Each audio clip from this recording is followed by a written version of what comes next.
और अल्लाह जिसे चाहे अपने इश्क में मुब्तला करके संवार दे।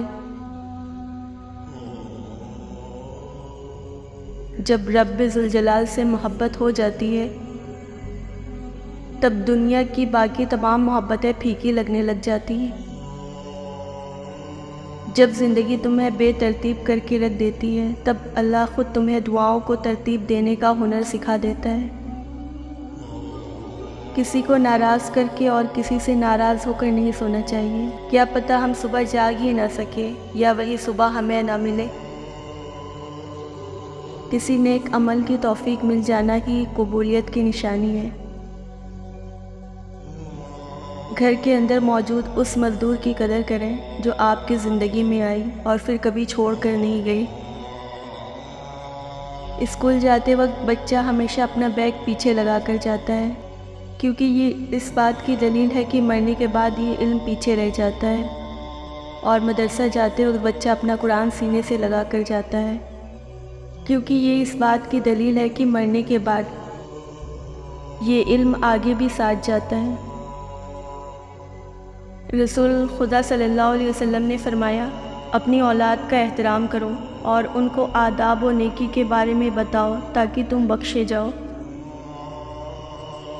भीख मांगना हराम है, अल्लाह मेहनत करने वालों को पसंद करता है। चीखना चिल्लाना इंसान के वक़ार में कमी का बास बनता है। लोगों को अपनी खामोशी से मुतासिर करना सीखें। यादें कभी कभी हमारी आंखों से झलक कर रुखसार पर लड़खड़ाने लगती हैं। सुनी सुनाई बातों पर फ़ौरन यकीन मत कर लिया करो। झूठ सच से ज़्यादा जल्दी फैलता है। कुत्ता फ़कीर पर इसलिए भूखता है कि लोगों से नहीं अल्लाह से मांगो। अपनी ज़हनी सुकून के लिए 3 चीज़ें मुख्तसर रखें: अल्फाज, तवक्कात और लोभ। आज़ाद कर दिए मनपसंद लोग, ना कोई ख्वाहिश ना कोई रोक। जब लोग आपके मेयार को नहीं पहुंच पाएंगे तो फिर वो आपके किरदार पर उंगली उठाएंगे। अच्छी तरबियत तो घरों से मिलती है, ऊंचे स्कूल सिर्फ तालीम देते हैं। सच तो ये है कि हम सबसे ज़्यादा अपना दिल खुद ही दुखाते हैं। तूफ़ान में कश्तियाँ और घमंड में हस्तियाँ अक्सर डूब ही जाती हैं।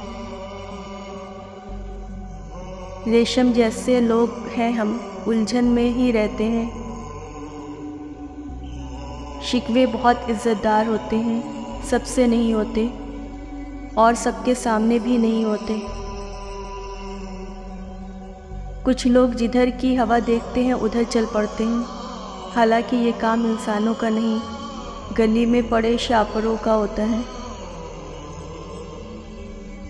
कभी कभी हम ज़हनी सुकून के अलावा कुछ नहीं चाहते।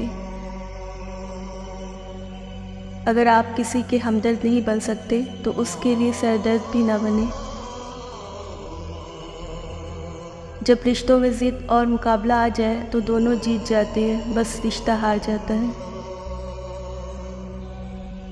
गुस्सा ऐसी आधी है जो दिमाग का चिराग गुल कर देती है। लहज़ा गुस्सा ना करें, वरना अखलाक का अच्छा होना खुदा से मोहब्बत की दलील है।